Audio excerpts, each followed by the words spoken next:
أعوذ بالله من الشيطان الرجيم. بسم الله الرحمن الرحيم. قل هل ننبئكم بالأخسرين أعمالا الذين ضل سعيهم في الحياة الدنيا وهم يحسبون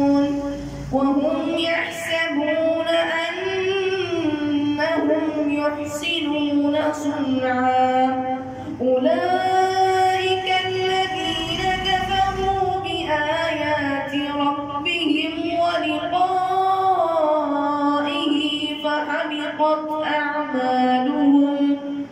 فحبطت أعمالهم فلا نقيم لهم يوم القيامة وزنا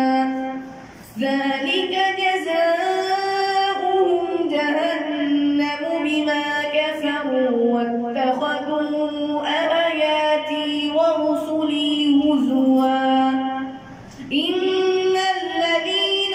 آمنوا وعملوا الصالحات كانت لهم جنات الفردوس نزلا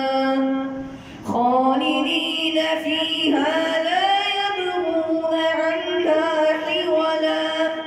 قل لو كان البحر مدادا لكلمات ربي لنفد البحر قبل أن تنفد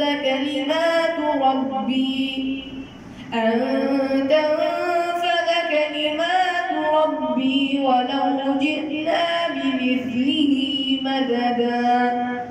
قل إنما أنا بشر مثلكم يوحى إلي أنما إلهكم إله واحد فمن كان يرجو لقاء ربه فليعمل عملا صالحا ولا يشرك بعبادة ربه